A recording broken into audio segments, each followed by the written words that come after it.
We have 11 amazing restaurants featuring a wide variety for every price range and appetite. South Point's Garden Buffet has something for everyone at unbeatable prices.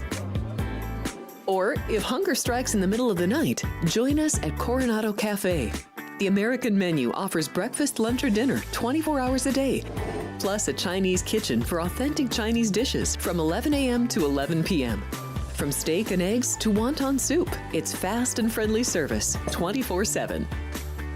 When you need a quick pick-me-up, you can find it at our state-of-the-art Starbucks just inside the main South Point entrance. Order ahead with the Starbucks app for easy mobile order pickups.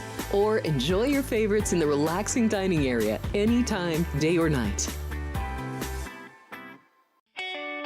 If you love Mexican food, Baja Miguel's has all of your south-of-the-border favorites. There are dozens of classics to choose from, like fajitas, ceviche, chimichangas, tacos, and more. And for spirit lovers, Baja's colorful non-smoking tequila bar is right outside.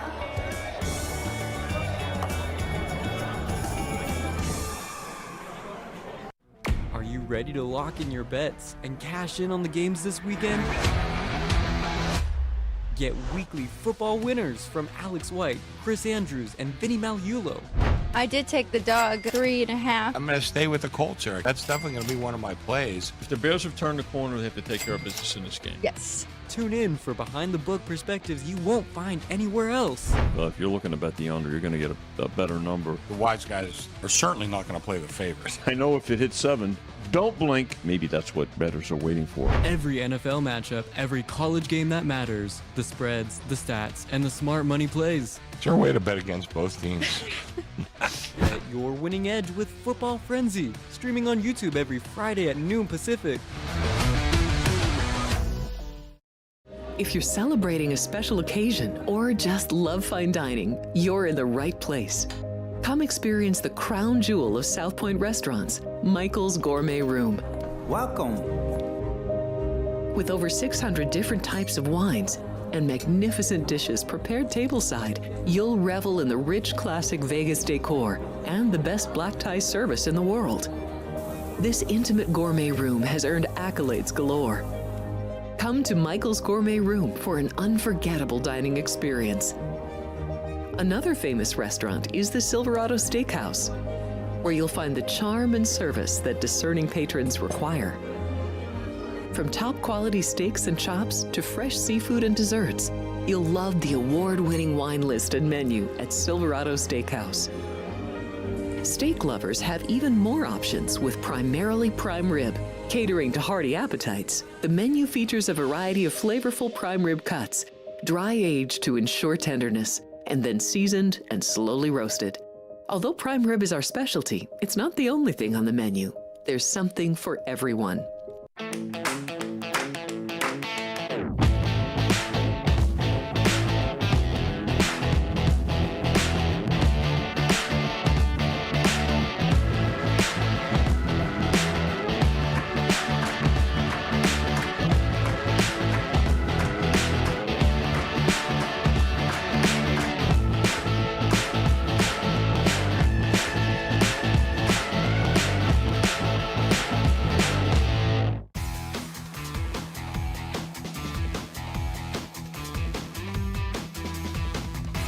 Happy Hump Day, everybody. Hope you are having a great week. Hope everybody had a good Veterans Day yesterday. We're happy you're joining us here on Sports by the Book, live from the South Point Hotel and Casino. 5 days a week, you can find us. Please hit that subscribe button so you get notifications when our shows are going live.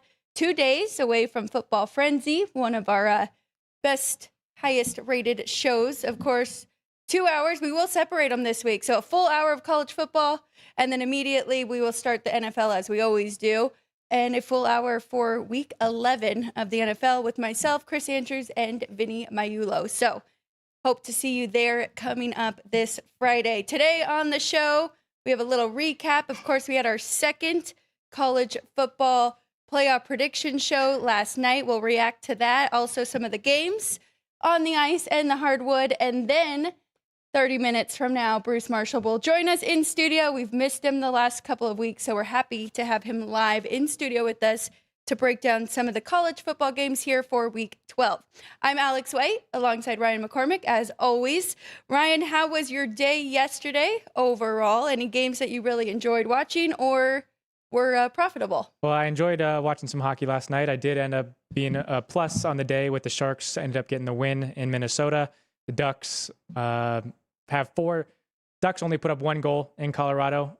They do have 5 losses on the year, one of which is in overtime. They scored 3 goals in that game. All of their other losses, they've only scored 1 goal in those games. So when they get the offensive output, they win. When they don't, they lose. That's how it works. But talking about college football games that we liked yesterday, we liked the under in the Western Michigan-Ohio game. We got that. Western Michigan did end up covering. They were the only favorite to win outright and cover in college football yesterday. The other game was the Kent State-Akron game. That one ended up going to overtime. Kent State won as the 7-point underdog, won outright in overtime. That game went over the total. So college football yesterday, 1-1 straight up, 1-1 against the spread, totals 1-1. And then going to the hardwood NBA, we had 4-2 were the favorite straight up, 3-2-1 against the spread. The Raptors ended up pushing on the 10 here at the South Point, depending on the numbers you got. Could have been 4-2 against the spread, but totals 3-3. And then college basketball, 38 total games, including the extra board game, 31-7 straight up. Unfortunately, our UNLV Rebels did not win. They were one of the favorites to lose straight up. Favorites 16-22 against the spread. So good days for dogs against the spread, and totals were 17-21. I feel bad for our guy, Matt Neverett, because now 2 weeks in a row we've had him here with us on a Tuesday, and then he goes to call the UNLV game, and they have lost on the Tuesdays. Yeah. So hopefully they can turn things around quickly.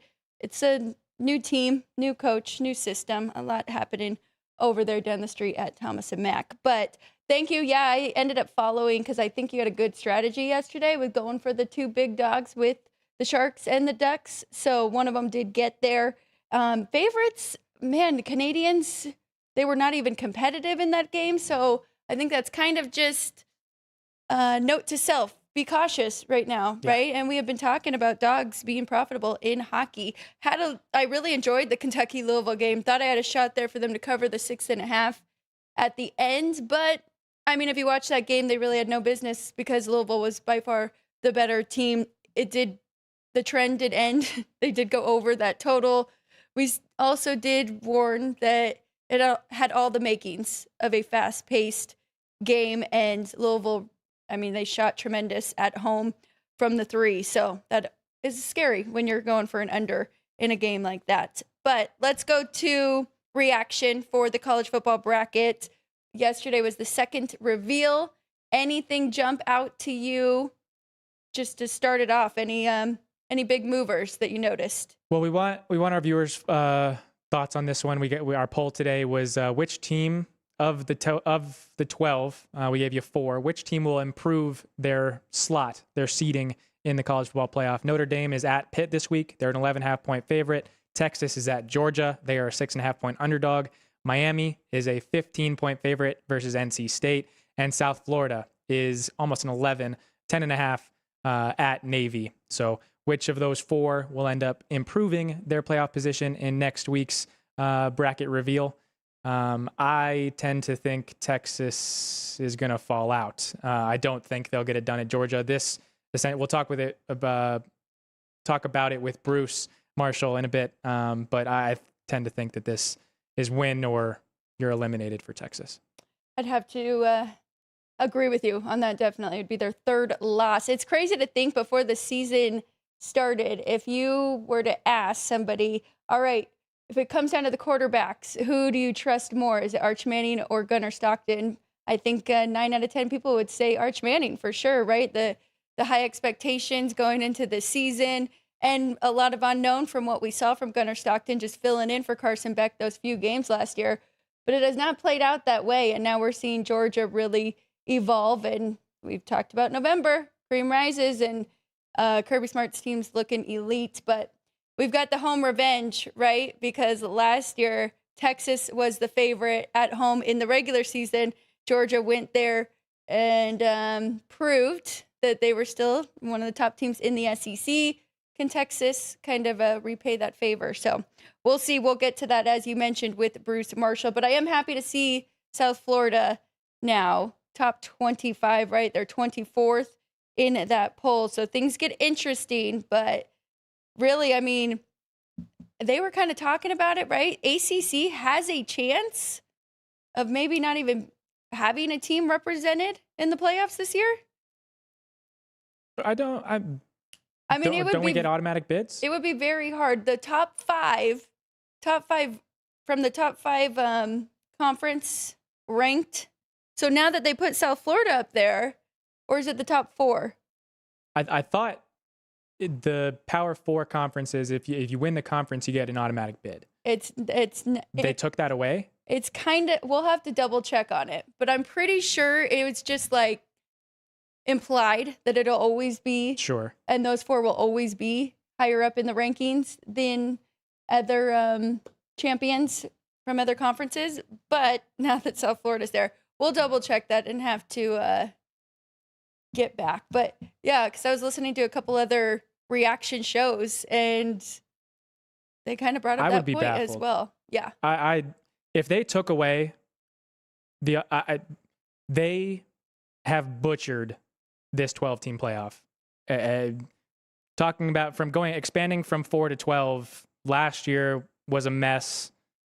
If they took they need to figure some things out. Holy cow, if they took that, that's baffling. Because all four from the Power Four conferences should definitely be represented. I agree with that for sure. But I think it was Reese actually said it. He went from, can we have two if Miami sneaks into the title game and then loses and then still gets a at large, and then went from that to, wait, what if we don't have an ACC? So I fully stand by, if you win your conference, you should get a home game. You should have the right to be the home team in the college football playoff. If you get the bye, great. You're the home team. The other team gets to choose the coin flip. But if you win your conference and you're not one of the top four, you should have a home game. And that, yeah, I need to figure that out, because that's actually pissing me off. So what do you think about right now with the top four, 2 Big Ten and 2 SEC? I think it's right. So, I mean, we'll have to see what Texas Tech does, but it will be interesting to see if they can sneak in to getting a top 4 spot and getting a bye. But I think it would take a lot. Because if this is the matchup right now, Ohio State and Indiana for the Big Ten, yep, and Texas A&M and Alabama, they aren't going to punish the loser. Right. So then they will still each have a bye and be in the top 4 there. But unless Texas Tech really impresses and can bump up there. But that's kind of it for me for the playoff prediction as of now. Anything else before we jump ahead?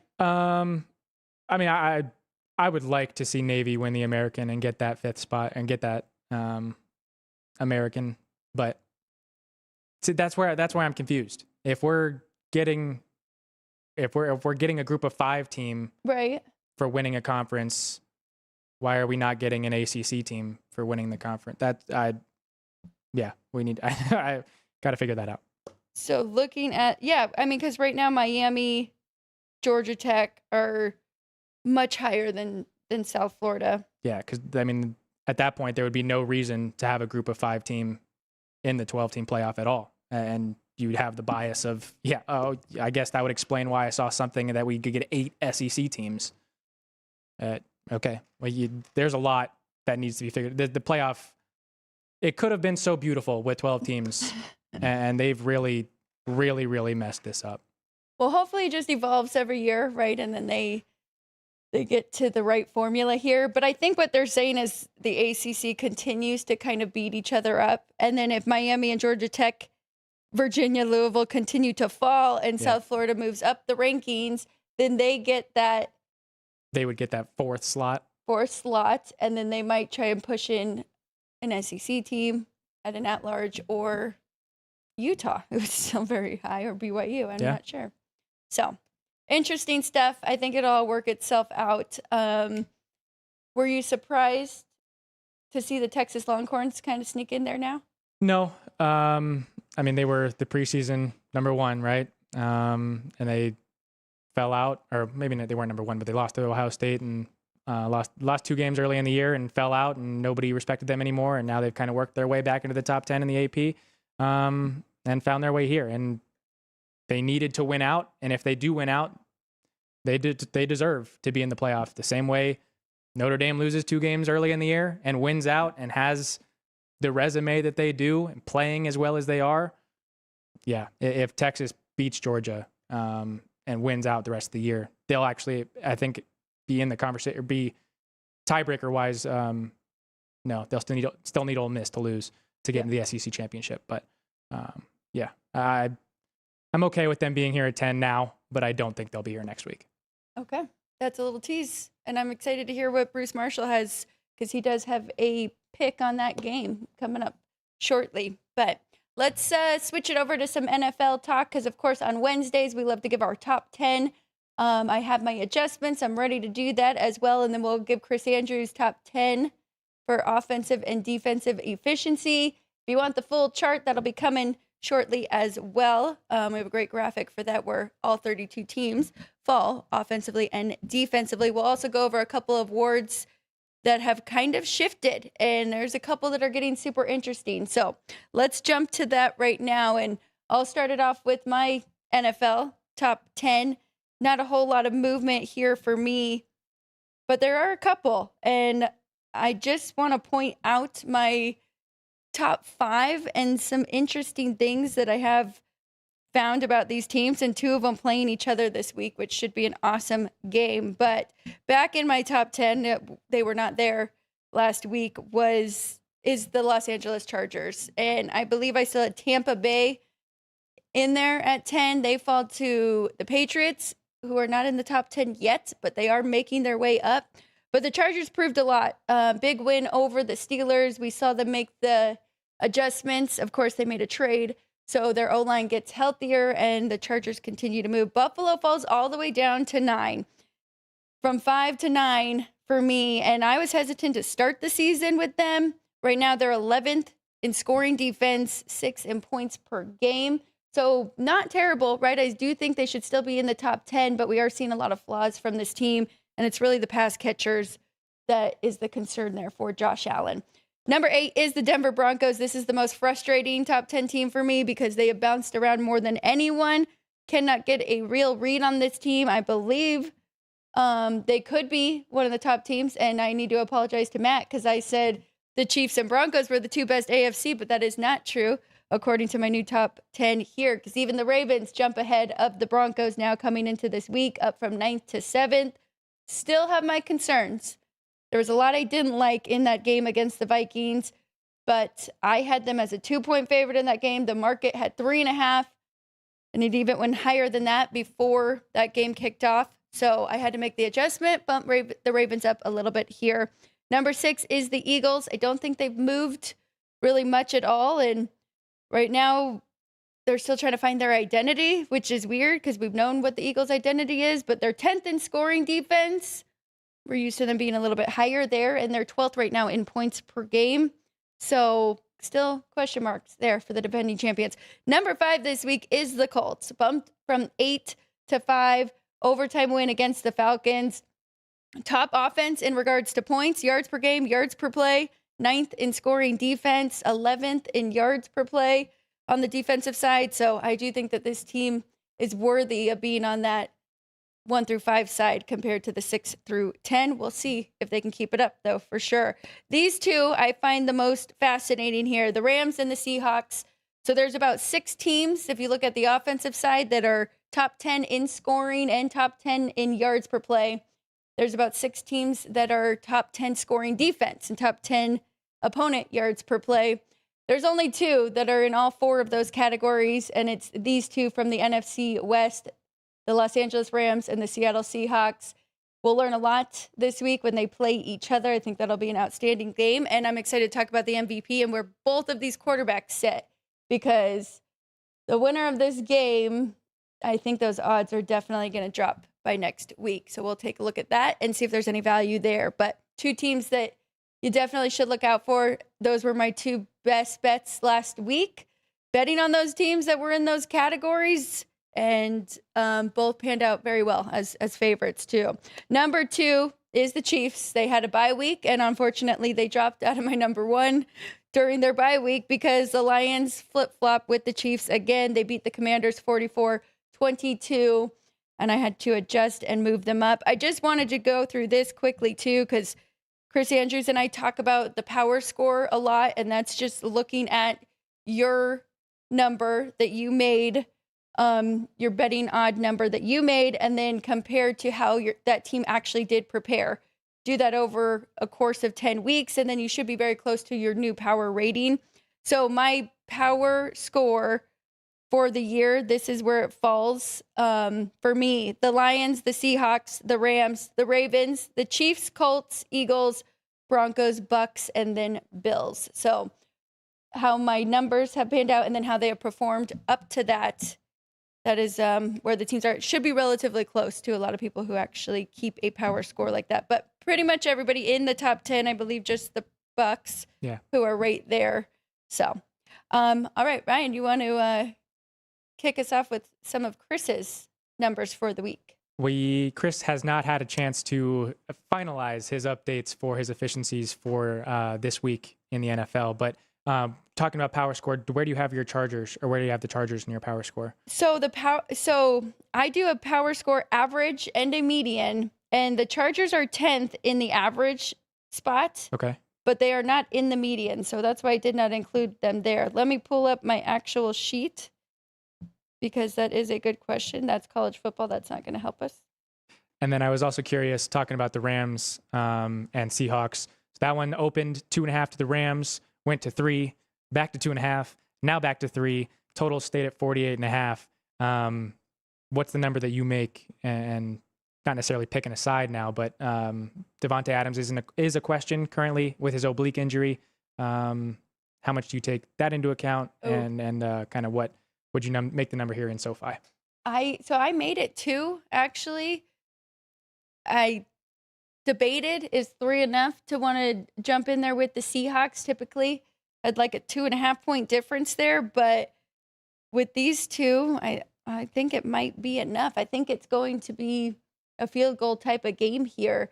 What is your initial thought on that? That's funny. I have no doubt that there's going to be difference of opinions, and this is going to be a highly bet game where some people feel very strongly that the Seahawks are the better team, and some people feel very strongly that the Rams are. Yeah, this game absolutely has an argument to be the game of the week, and it being slotted at 105 on Sunday doesn't necessarily do it any favors, because everybody is going to wish they had the eyes on this one.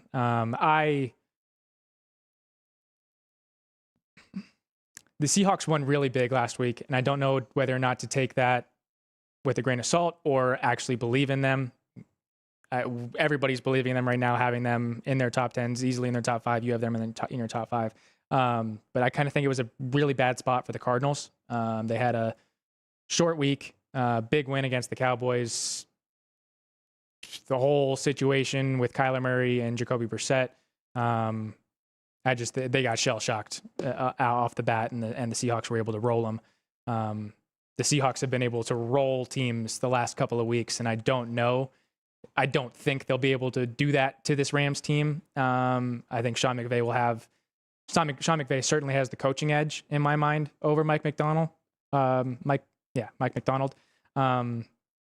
So right now I can't play it. I'll be looking at player props most likely as we get to the weekend, and knowing more about Davante Adams news. So I'll tell you, Ryan, I think that the Seahawks are the more talented team. I think that on both sides, offensive and defensive, they've got the dudes, right? But that's why I said those numbers are interesting, because if you don't trust Matthew Stafford more than Sam Darnold, you're crazy. So if he can actually take over that game and they can find a way to win, I think that he'll be odds on to win the MVP, or the favorite to win the MVP.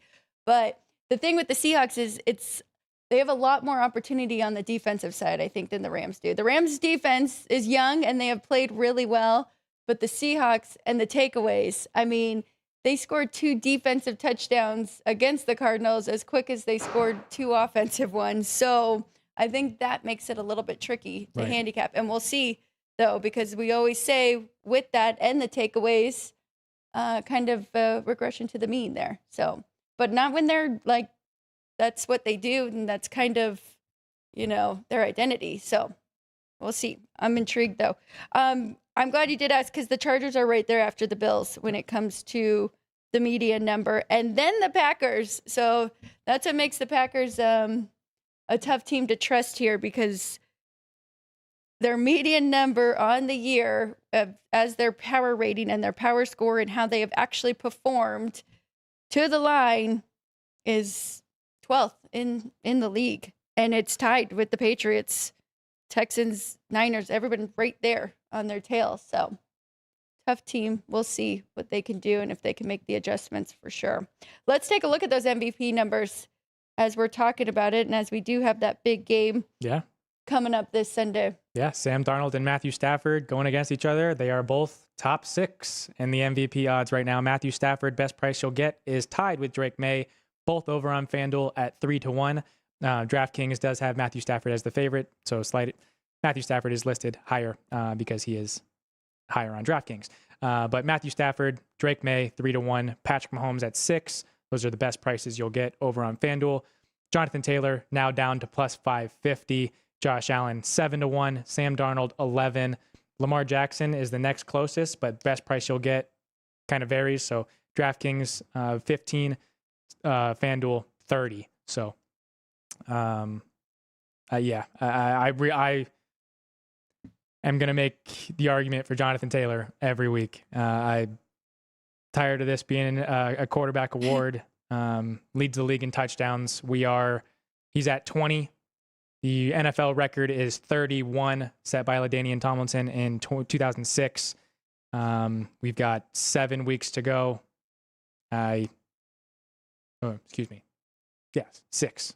They're on their bye week this week, so 2 touchdowns a game. I had mentioned if he gets 3 more 200-yard games, he had one last week. Jonathan Taylor, his prices keep dropping. I love JT. I know, and we talked about it, when it was still double digits here, right? Or at least... Yeah, we were talking about it at 50. Yeah. So we also talked about Lamar Jackson at 100, so... And thanks to you, I have a little ticket on Lamar Jackson at 100, and those odds are going down. Question at what you think about Patrick Mahomes sitting there at 6-1, because I'm talking about the NFC matchup, but at the same time, huge AFC matchup between the Chiefs and the Broncos, kind of fighting for that division. Yeah, and ultimately, I know the Chargers are above the Chiefs in the division standings right now, but I think this game will ultimately end up deciding who wins this division. If the Broncos can get it done, they'll improve to 9-2.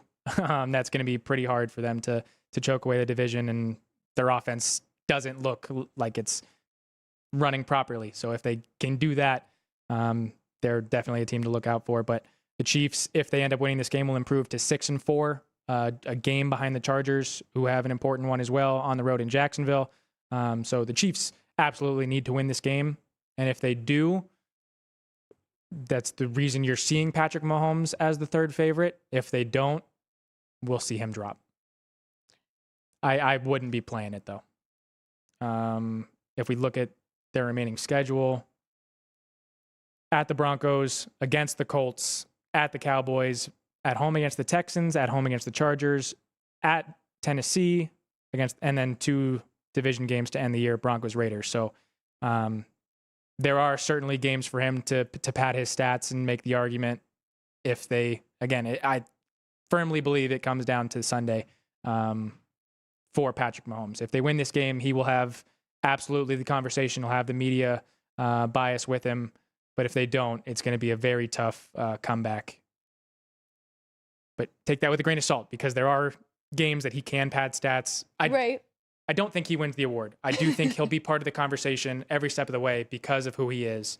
But I'm not recommending you play it at 6-1.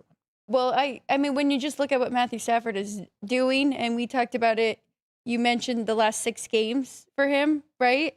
His numbers and how crazy. So it's going to be tough, definitely. But what you just said is kind of the point I was trying to get to is if you do like them to win this game and think they will do it comfortably, then it might be a good shot to grab a little 6-1 because he will be in the he most likely will be in the conversation later on. You have the bias. He is regarded as the best quarterback in the NFL, but you have to respect what the other guys are doing right now. And with that respect, I don't think Patrick Mahomes will win the award. So more interesting movement now with the 2 rookie awards. So I want to hit on those 2 before we take a break and then bring in Bruce Marshall. But we'll start with the offensive rookie of the year because now Jameis Winston is getting the start this week for the Giants. So we saw Jackson Dart hurt again. Don't know how long he is out, but we did talk about this, Ryan, that quarterbacks, of course, they're playing every offensive snap. So they've got the edge in this award too. But it depended on how many games he actually played and if he stayed healthy. So now this award becomes a little more interesting between Egbuka and Tyler Warren here. Yeah. And last week I had said it was Jackson Dart's award to lose. You had mentioned it because quarterbacks have the direct impact of every offensive play in the game. But this is his 4th time in concussion protocol this year in just 7 starts. So that's not a recipe for success. So ultimately what ended up getting Brian Daboll fired. It's still unknown if he'll be able to go this week. So they promoted Jameis to the 2. If he clears protocol, Dart will get the start, I'd imagine. But if he doesn't get cleared, I get that he's their best chance to win, but you have to take his health into account and the fact that you have him for the next 4 years because you drafted him in the first round. So you have to kind of, if he doesn't clear protocol today, at the latest tomorrow, I would say, yeah, Jameis is your starter the rest of the way. Just kind of ride it out. And if you get a top pick, Matt had said yesterday, it's weird to see a number 1 overall pick with your and you have a quarterback already, but I think that's kind of a blessing. You get to draft the best overall player in the draft instead of reaching for a quarterback, or you can make the trade and get all that value back. So I think the Giants are in a good spot. With that being said, we're talking about the offensive rookie of the year. So we currently have a 3-horse race in the odds between Emeka Egbuka, Jackson Dart, and Tyler Warren. But looking down the board, Travion Henderson at 50-1 best price over on FanDuel. Looks like he's going to be getting more and more love from that Patriots offense with Ramondre Stevenson staying out. So that 50-1 is very tempting to me right now. Great points. I don't hate it at all. I mean, we've already seen, and if the Patriots continue winning games like this, and if they even get that 1 seed in that division, you're making a strong case there. So that is the only one I would be looking at as well. We did have a massive movement in the defensive rookie of the year. Carson Schlesinger, the Browns linebacker, is now the favorite at plus 185. Best price you'll get over on FanDuel. Last week we talked about it. He was 20-1. So an incredible performance from him this past week inflates him to being all the way up at the top, being the favorite. Abdul Carter, who was the favorite for the first 10 weeks of the year, is now the 3rd favorite, getting plus 425. Best price over on DraftKings. But Nick Emanwari is the 2nd favorite, getting plus 430. Best price over on FanDuel. Anybody? Is this a good time to jump in on Abdul Carter? Getting a plus price? Is there anyone? I don't hate it. But I mean, with the jump that Schlesinger made from 20-1, yes. There are clearly guys down the board that if they have big performances, they can have their name be mentioned. So at the forefront of my mind, I can't necessarily pick who'll have a big game this weekend, but there are opportunities there. We've seen. We can think on it for sure. And if anybody in the chat, I do have the chat up right here. So I see Dean Hill jumped in with the happy hump day there. Tommy Dime said, let's talk winners. And then Dean Hill made a good point there. KC coming off a bye, Andy Reid and Patrick Mahomes. I personally thought 4 was crazy and wanted to take the Broncos. Thought that might be one of my best bets, but have not decided, and I probably won't be playing that game because of that reason exactly. But, I mean, Denver does have a mini bye. They did play on a Thursday, so maybe that can benefit them a little bit. But let's take a quick break. When we get back, we'll bring in Bruce Marshall. We'll talk over some Week 12 college football plays here on Sports by the Book. Are you ready to lock in your bets and cash in on the games this weekend? Get weekly football winners from Alex White, Chris Andrews, and Vinny Malulo. I did take the dog 3.5. I'm going to stay with the culture. That's definitely going to be one of my plays. If the Bears have turned the corner, they have to take care of business in this game. Yes. Tune in for behind-the-book perspectives you won't find anywhere else. Well, if you're looking to bet the under, you're going to get a better number. The wise guys are certainly not going to play the favorites. I know if it hits 7, don't blink. Maybe that's what bettors are waiting for. Every NFL matchup, every college game that matters, the spreads, the stats, and the smart money plays. Is there a way to bet against both teams? Get your winning edge with Football Frenzy, streaming on YouTube every Friday at noon Pacific. Heading to Las Vegas to catch the action at Allegiant Stadium? Skip the traffic and the sky-high room rates of the Strip. Book your stay at the South Point Hotel, Casino, and Spa. The South Point is located just 7 miles away from the stadium, and it's a quick trip up the freeway, making it an affordable rideshare or taxi ride. And don't worry about getting here when you land in Vegas. We offer a convenient airport shuttle to get your getaway off to a stress-free start. Shuttles are also available on Raider game days for a small fee. So whether you're rooting for your team or seeing your favorite band in concert at Allegiant Stadium, South Point Hotel, Casino, and Spa is your ticket to all the excitement.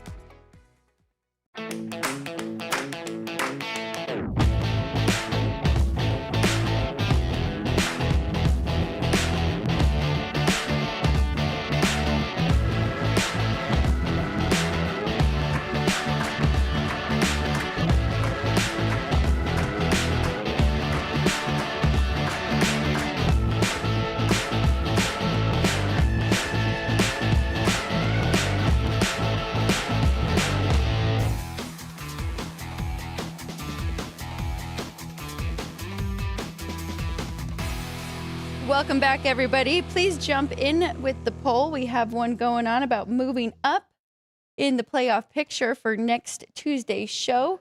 Thanks for joining us here, Sports by the Book. Alex White, Ryan McCormick, and then at the desk with me today, we've missed him the last couple weeks, but he still sent us his plays. Of course, Bruce Marshall joins us. You can find a couple free college plays from our show or the Review Journal every week in the contest. And then Sportsline is where you go for every sport, right? You get Sportsline Vegas Insider. All the picks are up there. There you go. But we are fortunate enough to have you join us on Wednesdays to give us some of your plays early on in the week. And some line movement already, Bruce, so we definitely need to get to these soon. Let's start off with Clemson. Clemson versus Louisville. Now, this is a weekday game. We're going to Friday. Right. What are you thinking in this one? I'm thinking Clemson here, and I've gotten very lukewarm, Alex, on Louisville the last few weeks. I've watched them struggle with Boston College. I've watched them lose to Cal and really struggle with Virginia Tech between that. It looks, I mean, they've had some interesting or some injuries recently. Brown, the running back, has been hurt. Miller Moss seems to be slowing down a little bit. Listen, Clemson, we knew it was sort of a weird season for them. They started off with that loss. I didn't think Clemson was great at the outset. I thought they were good. I thought they were being overrated, and then things kind of went bad. Klubnik missed that game where they lost. But they came back, and they looked good last week, and I think against Florida State, I think they'll probably finish okay. I kind of like Clemson here. Louisville just looks like it's lost too much altitude to me here, and they're struggling with some very mediocre teams. I'll give Clemson a look. Yeah, Jeff Brom, of course, we like him as a dog, not so much a favorite. And we saw that in the worst way last week. 0-6 versus the number at home this season, too. Wow, I was shocked that. Because I was more concerned with Miller Moss on the road, but home against the spread there. Let's go to a big one here for UConn, who's coming off a big upset over Duke. Now they have Air Force, who does run the option. A little bit different, though. They can also throw the ball. 7 here for the home team in the Huskies. 63.5 is the total. I was actually at the Air Force San Jose State game last Saturday. And the funny thing was, I got my wife to go, and she's more of a pro football fan. She couldn't understand what Air Force was doing. She said, "What is this? Why don't they throw? This is the worst team I've ever seen." I said, "But just wait, because when it doesn't work, it doesn't look good." Finally, it worked, but she was like knitting by the second quarter. She just couldn't take it. But they won. Yes. Now, here's the thing, Alex. They won last week. Let's not forget last year, down the stretch in November, they won their last 4 games. Their 4 games prior to last week against San Jose, all decided by exactly 3 points. Now, I know UConn, they're bowl eligible now. Good for Jim Mora. Fagnano, the quarterback, should probably get a few Heisman votes. 25 TD passes, 0 picks. And like I said, enthralling win over Duke. But you stick Air Force in the schedule in mid-November without an extra week off before. Very tough to prep. And Air Force plays everybody close. I'm taking the Falcons. I think they can actually win this game. And I would not be surprised if they win their last 3, get to 6-6, and get bowl eligible. I like what you're thinking, looking at last year's too, and them kind of just getting better and better throughout the year. Let's go to a Mountain West matchup here. Now, the Mountain West is kind of wide open, and New Mexico sitting here at 3-2 with a win over UNLV, so they're 4th in the standings. They're going to host Colorado State, who's kind of been a mess since they let their head coach go. So New Mexico's a 14.5-point favorite at home, total 53.5. Yeah, I have liked New Mexico this year, Alex, and that game against Utah State, very impressive a few weeks ago. But this is, let's not kid anybody here. This is an anti-Colorado State vote. The Rams have really struggled. We know they got rid of, they hit the eject button on Jay Norvell a few weeks ago. They promoted Tyson Summers from defensive coordinator. He had failed in his previous attempt as a head coach at Georgia Southern. Their quarterback, Fowler Nicolosi, they benched him in late September. He's since transferred out. The backup, Russo, has been bad. It's just an awful team. And the 2 games since Summers has taken over, they've been outscored 70-10. UNLV ran for over 300 yards last week. The game before was their rival, Wyoming. It's a border rivalry. They didn't even show up. They're a disaster right now, an absolute disaster. So I'm going against Colorado State. This is mostly an anti-Colorado State pick, but I like what Jason Eck has done. They're going to probably get bowl eligible at New Mexico. Good for them. And I think they can win this 3-4 touchdowns. Colorado State and by the way, all these guys are looking to move in the portal who have eligibility left. The whole thing is going to get cleaned out at Colorado State. Bad situation. And it is interesting because honestly, I mean, the Mountain West right now, SDSU, Boise State 4-1, Hawaii 4-2, and then there's New Mexico. So kind of still have an outside shot. Everything's still in front of that team for sure. Let's go to a Conference USA game here. Western Kentucky, a 14-point favorite at home here at the South Point. Total 56 against Middle Tennessee State. Yeah, it's kind of this go against theme like we did a second ago, Alex, against Colorado State. And this is an anti-Middle Tennessee vote here. I will point out a couple things about Western Kentucky. One, now McIver, the quarterback, has been out with a shoulder injury for a while, but the freshman Tisdale has come in and looked pretty darn good. Over 300 yards passing in the last game, 4 TD passes against New Mexico State. We'll see who goes in this game, but it looks like Tyson Helton has 2 quarterbacks. Tyson Helton, the coach, keep him in mind. He is a Jimmy Sexton client. Now, he's pretty comfortable at Western Kentucky. It's a nice place in Bowling Green, Kentucky, but he would be up for moving into one of these jobs. Let's say if Memphis opens up, if Silverfield gets promoted somewhere, or Tulane, Summerall.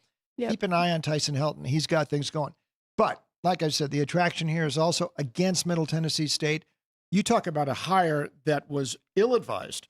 Derek Mason, last year, after 2023, they moved out Rick Stockstill, who had gone to 10 bowl games with Middle Tennessee.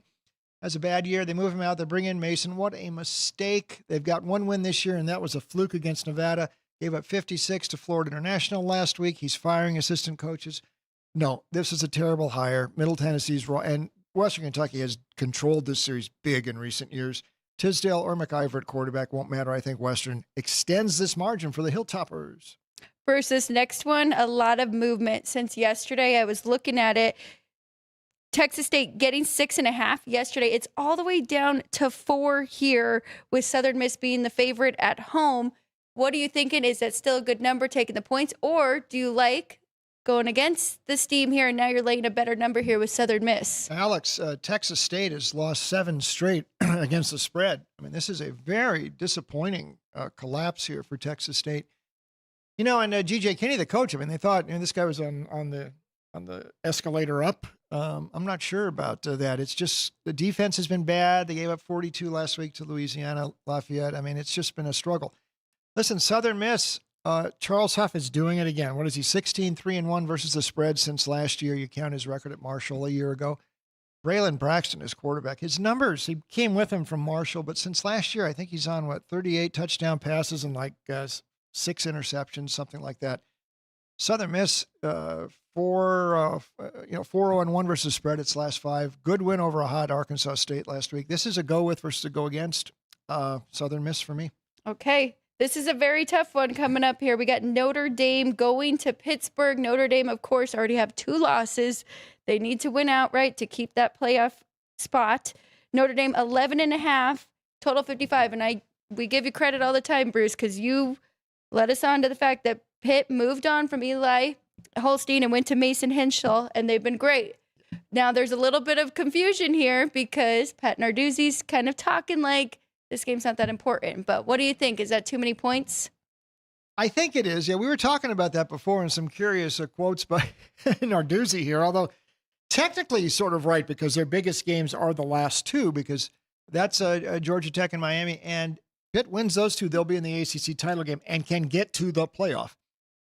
Also, beating Notre Dame would help out a lot. So actually, the playoff picture kind of goes through Pitt a lot here these last 3 weeks. Notre Dame loses this game, they're probably out. And then Pitt's got those 2 games versus the ACC contenders. Since Heinzel came in back at the start of October, like we mentioned, Alex, 5-0 straight up against the spread. I mean, I think Narduzzi is wondering, why didn't I put this kid in a little earlier? That Louisville game is one they could have won. And certainly the West Virginia game, you look back on that in mid-September, that sticks in their craw. But that was still with Holstein at quarterback. Heinzel has looked very good. And obviously C.J. Carr has looked good too. I'm a little scared because Notre Dame has a tendency to beat some teams up. And it looks like they've got things rolling. And Jeremiah Love is back in the Heisman picture and all. But I'm going to lean a little bit to Pitt because I think Heinzel is that good. And Narduzzi throughout his career, last year not so much, but this year he's back. And in previous years, very good underdog coach. So I'll give the Panthers a vote, see what happens. I only made it 6, so it definitely was an early circle for me. Yeah. So I'm with you for the reason of the number, but we'll see. I hope, and maybe he's just kind of, I don't know, trying to throw Notre Dame off like they're like they don't care too much. We'll see. But let's go to an important one here for the ACC as well with Duke and Virginia. We don't know Chandler Morris if he is coming back, of course. Lost him in the second quarter last week, and they ended up losing.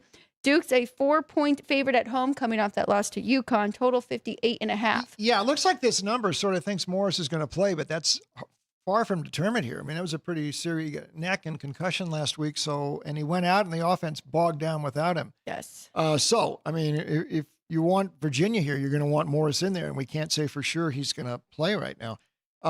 But even if he's in there, I mean, Alex, we talked about these guys before. This team has flown very close to the flame this year. They had 3 overtime wins. I think they were just walking a tightrope all season long. Duke at full capacity can beat these guys. Mensa has put up some very big numbers. I know Duke has had a couple of slips like last week at UConn, but that was difficult scheduling to throw one of those non-conference games right in the middle of a conference race like that. It's just bad scheduling there, and UConn's not that bad. We talked about them a minute ago. But Mensa can put up numbers. I have a feeling all season long that Virginia is waiting to kind of collapse here. And even if Morris plays, I'm going to go with Duke in this game. I think they're a better team. And Virginia, it's just the law of averages catching up to the Cavs. Cannot fault you at all for that one. Let's go to the big SEC matchup. A lot on the line for Texas. They cannot afford another loss. And there's home revenge from last year against this Georgia team. Catching 6.5. with the Longhorns here at the South Point. It's one of the better numbers, seeing some 5.5s out there. What do you make of this matchup here between these two? Yeah, I mean, don't get Texas plus this many points. You mentioned last year. Now, Georgia beat them twice last year. That's right. They beat them in Austin in mid-October. Now, Arch played in that game for Texas, and Georgia jumped on Texas quick, and the Longhorns never got to come back. SEC title game, that's the game that Carson Beck got knocked out, and that's when Gunnar Stockton really made his debut and led Georgia back to a victory. Stockton is better since then. I'm not sure Arch Manning is better than, we didn't see him much last year. I'm not sure how much better, although he did play better in the last game against Vanderbilt, and he looks like he's beyond the concussion from a couple of weeks ago. But last year when these two teams played, Alex, I thought Georgia sort of controlled the line of scrimmage in both games and maybe would have had a little easier in the second game had Beck not gotten hurt. But they still won with Stockton. Since then, Stockton has really picked up. He reminds me of Stetson Bennett a lot. Really a gamer there. The players love him. They're running the ball very effectively. Listen, Georgia's sitting just outside the top 4 right now, but I think Kirby's got these guys right where he wants them. And I think this is a team to really watch out for in the playoff. This would probably knock Texas out or put them right on the edge.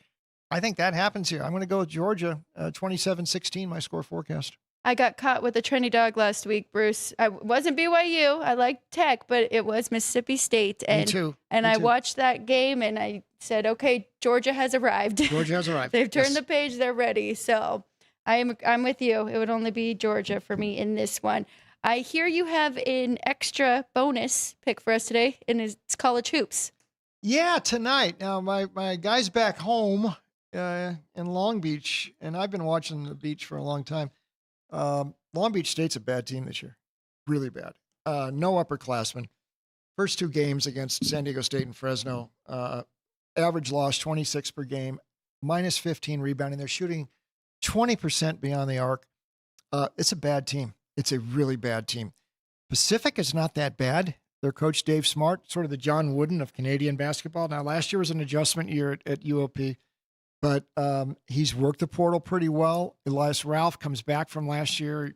You got some Canadian kids on his team, but Ralph is good. They almost beat Reno the other night. Nevada is not bad this year.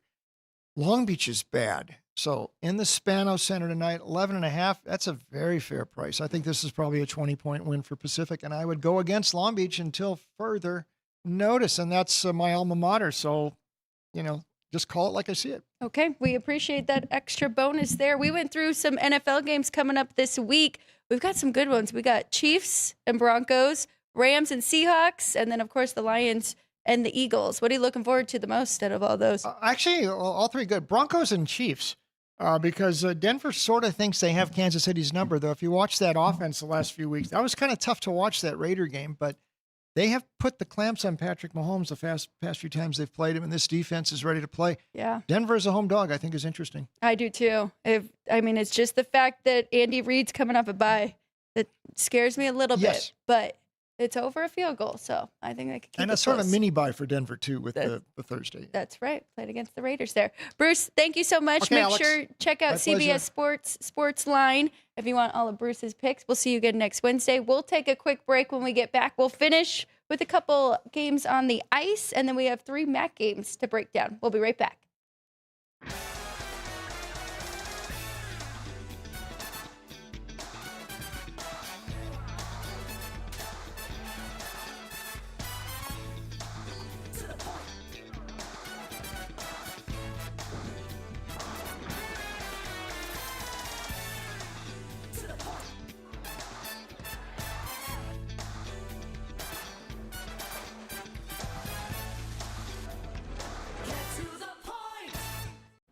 Are you ready to lock in your bets and cash in on the games this weekend?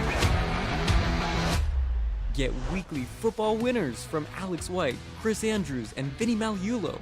I did take the dog 3.5. I'm going to stay with the culture. That's definitely going to be one of my plays. If the Bears have turned the corner, they have to take care of business in this game. Yes. Tune in for behind-the-book perspectives you won't find anywhere else. Well, if you're looking to bet the under, you're going to get a better number. The wise guys are certainly not going to play the favorites. I know if it hits 7, don't blink. Maybe that's what bettors are waiting for. Every NFL matchup, every college game that matters, the spreads, the stats, and the smart money plays. Is there a way to bet against both teams?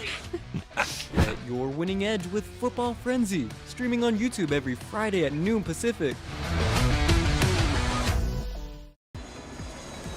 Heading to Las Vegas to catch the action at Allegiant Stadium? Skip the traffic and the sky-high room rates of the Strip. Book your stay at the South Point Hotel, Casino, and Spa. The South Point is located just 7 miles away from the stadium, and it's a quick trip up the freeway, making it an affordable rideshare or taxi ride. And don't worry about getting here when you land in Vegas. We offer a convenient airport shuttle to get your getaway off to a stress-free start. Shuttles are also available on Raider game days for a small fee. So whether you're rooting for your team or seeing your favorite band in concert at Allegiant Stadium, South Point Hotel, Casino, and Spa is your ticket to all the excitement.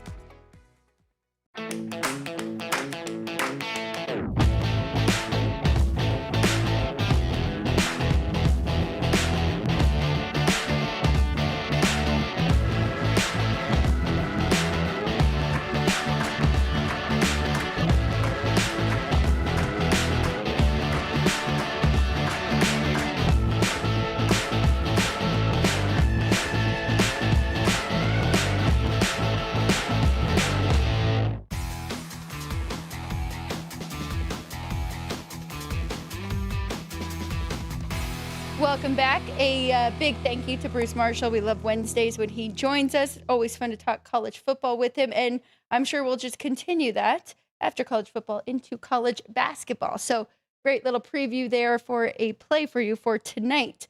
I like having my other laptop there because I can see the chat, and I saw somebody agree. Christopher, go Duke, another cover. So he agrees that he likes Duke against Virginia. Yeah. in No, that game. he was talking about them bludgeoning Army last night. No respect for the men and women of that Army. was from way earlier. Yeah. He was talking about Duke, putting up 116, putting up 60 in the second half, not caring that they were at Army. Like they were just showing off in front of the Army fans. It was Dukies being Dukies. You did not like that. Felt disrespectful. Yes. But anyway, we'll get to but Thanks, thank you, action. Christopher, for being here. We do enjoy you in chat. But anyway, getting to today's college football. We got 3 college football games, and then we'll go 4 on the ice. Starting with Northern Illinois on the road at UMass. They are an 11.5-point favorite on the road.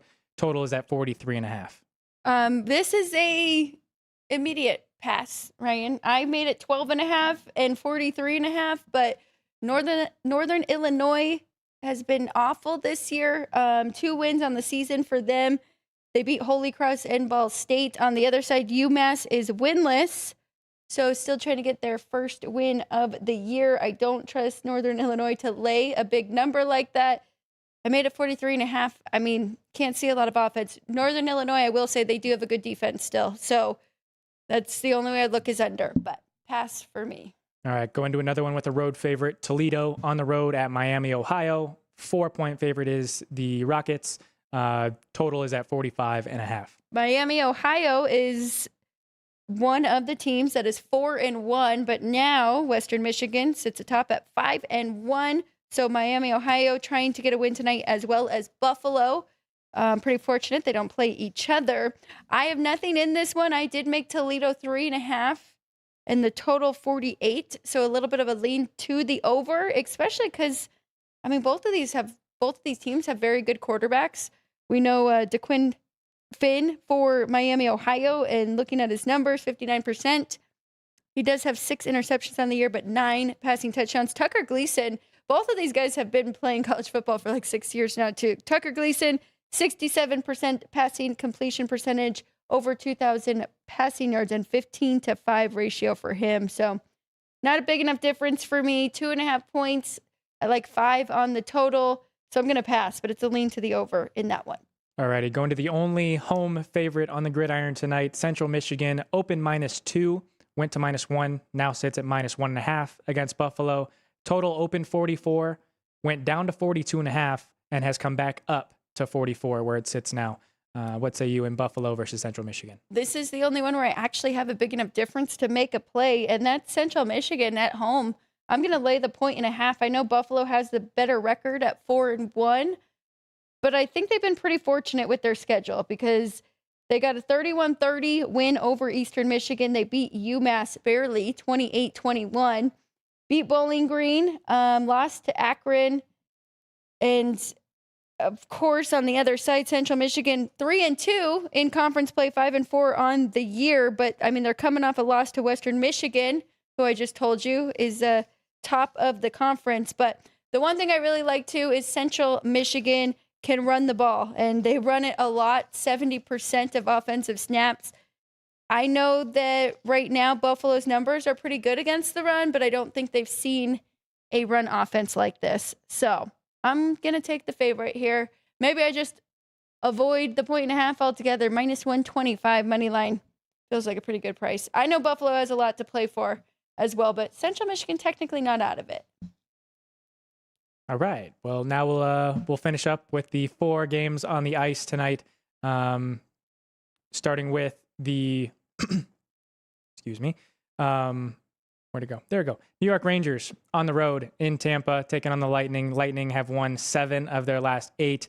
They open currently minus 140, plus 120 on the Rangers. Total is at 6 with juice to the under. It's crazy. We were talking about Tampa kind of having a slow start, right? And now they've really flipped that switch. Won 4 of their last home games in a row coming into this. And the Rangers have won 4 road games coming into this road game here. I kind of lean the Lightning at minus 140, but I'm going to stay clear because the favorites. Looking at some of the numbers, though, so I gave you both streaks coming into this. Tampa Bay at home, 3 straight unders, and then the Rangers on the road, 2 unders coming into this one. Median goals 4, Rangers 4 on the road, goals against 2, and Tampa Bay 3-3, goals against, goals 4. No difference there, but that doesn't surprise me at all. The Rangers, 4 goals, 4 median number, 2 goals against. I bet you for their next home game, when I get this, it's probably going to be reversed from what we have seen from them so far at Madison Square Garden. But nothing definite for me. I guess you could lean to the under a little bit with both of them on those trends, but I made the Lightning slightly higher. Nothing to jump in on, though. Yeah, when I first looked at this game, I was thinking the Rangers had a good chance with the offense. Confidence boost, scoring 6 goals against the Predators, finally at home. They're 7-1-1 on the road. But then I looked at the Lightning and their recent games, and 7 of the last 8 have been winners for them. So, yeah, not going to be playing the Rangers here in South Florida. So going to Philly. We'll go to the Oilers on the road against the Flyers. Oilers are a road favorite here, minus 130, plus 110 on the buyback. 6 is the total with minus 120 to the under. Pretty alarming for median numbers for the Oilers. Their goals for on the road are 2, and goals against is 4 for the Oilers so far this year. The Flyers, 2-3. It is 2.5 there for the Flyers. I know you can't score half a goal. Goals for and 2 goals against. I thought it was going to be an overplay, to be honest. I made it a little bit higher than 6, but those median numbers kind of scared me off of that one. What about you? Anything in that one that jumped out? Well, talking about the Oilers in their last game, I had said it was a stay off until I kind of seen the offense from them. And then Connor McDavid does Connor McDavid things and 2 absolutely unreal goals. But they still went to overtime against Columbus. So not exactly playing great hockey. And the Flyers last played on the 8th. So 3 days of rest coming into a home game against an Oilers team that isn't exactly playing well. I think this one's priced properly. I first look, I thought the Oilers should have been heavier, but this one's priced properly now. Well, I mean, technically I did make it a little bit bigger for the Oilers on the road, so I would agree with you that it is, but don't really want to jump in. You're right, though. Something's got to give because Oilers have lost 4 road games coming into this one, and the Flyers have lost 3 home games, so they're going to want to turn it around on home ice for sure. All right, we'll go to our state neighbor in Utah, but up in Salt Lake City, they're taking on the Sabres. The Mammoth are. Kind of a fun mascot matchup there. But anyway, $2 favorite are the Mammoth at home, plus 175 on the buyback. Total is the only 6.5 on the board today, or at least so far here at the South Point, with the juice to the under, minus 120. I do agree with that 6.5, slightly juiced to the under there. But looking at their numbers, both of them coming into this on a 3-game losing streak. Buffalo has lost 5 straight road games, so been playing even a little bit better at home than on the road. Utah, we were talking about them, and now they've lost 3 in a row. Might be a good bounce back spot for them, but I would not lay $2. I think that is way too high. So I'm going to stay off of it, but it would be a lean to the Sabres getting that plus price. It's that 5-game losing streak on the road that throws me off. Median numbers for these two on the road: Sabres 3 goals for, 4 goals against, and 3-3 for the Utah Mammoth. So that kind of indicates that we might be getting some goals here, and that 6.5 is warranted. Okay. And the final hockey game of the night features the Devils on the road in Chicago, taking on the Blackhawks. The Devils are a minus 150 favorite on the road. Total is at 6 with juice to the over. So I made this 180, but then, of course, you got to factor in the Chicago Blackhawks 3-game winning streak. So I'd add 15 cents and I'd get a little bit closer there to this number. Still a little bit of a difference, but definitely not enough. I like the way Chicago's playing, especially with Spencer Knight. I feel like having him in net has given them a lot of confidence. Looking at these two, wow, the Devils, 3.5 is their number right now for goals for and goals against. And then looking at the Blackhawks at home, 2 goals for and 3 goals against. So giving up a little bit at home. So maybe, is that a lean to the over here? I don't know. What do you think in this one, Ryan? I don't hate it. This is the first Blackhawks home game since October 28th. They had a circus road trip, 6 straight road games, and now they have 4 straight home games before going on the road again to Buffalo on the 21st. But yeah, you'd mentioned the Hawks had won 3 straight on the road at Vancouver, at Calgary, at Detroit, all of which won with reverse puck lines. So the team's feeling good. Frankie Nazar will not be playing in this game. He's out with an injury that he suffered against Calgary. And then the Devils are coming into this one off of their first home loss. Wasn't in regulation, but it was an overtime loss at home.